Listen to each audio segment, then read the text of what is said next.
ఒకప్పుడు చూడండి పంచపాత్రలు అనేవి ఉండేటివి అనమాట. అంటే 5 మెటల్స్ తోటి చేసేటివి. అలాంటి మెటల్స్లో వాటర్ నైట్ పెట్టుకొని మార్నింగ్ తాగేది. రాగి బిందెలో వాటర్ తాగేది.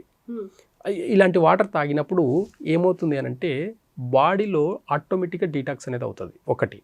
రెండవది ఆల్కలైన్ వాటర్ తోటి కూడా మన బాడీలో యాసిడ్స్ అనేవి కూడా మొత్తం అనేది బయటికి వెళ్ళిపోతుంది. ఈ ఆల్కలైన్ వాటర్ని ఎలా తయారు చేసుకోవాలి?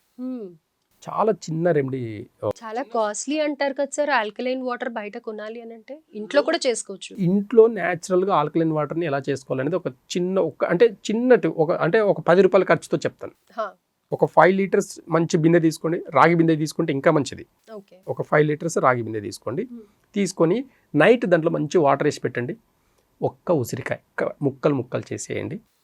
కొద్దిగంత పుదీనా, కొద్దిగంత కొత్తిమీర, ఒక కీర దోస, ఒక క్యారెట్, ఒక దోసకాయ, ఇంకా కీర దోసకాయలు 2 రకాలు ఉంటాయి, అదొకటి వేసేసి ఇంకా కొన్ని వెజిటేబుల్స్. ఇలాంటివన్నీ ఏ వెజిటేబుల్స్ అయినానండి అన్ని ఆల్కలైన్ వాటర్ని క్రియేట్ చేస్తాయి. కాబట్టి గుడ్ హెల్త్కి సంబంధించిన కొన్ని న్యాచురల్గా కొన్ని అంటే మంచి వాష్ చేసేసి కొన్ని వెజిటేబుల్స్ని దాంట్లో వేసేసి అలా కాసేపు ఒక 12 అవర్స్ పెట్టండి. నైట్ పెట్టేసి మార్నింగ్ చూస్తే మొత్తం ఆల్కలైన్ వాటర్. ఒక్కసారి దాన్ని టెస్ట్ చేసి చూడండి, దాని పిహెచ్ లెవెల్ ఎంత ఉంటుందో తెలుస్తుంది. పిహెచ్ లెవెల్ ఎంత ఉంటుంది?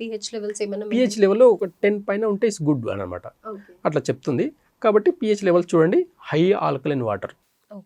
ఒక్క ఉసిరికాయ అయితే కూడా సరిపోతుందండి, అంత ఆల్కలైన్ వాటర్ క్రియేట్ చేస్తుంది.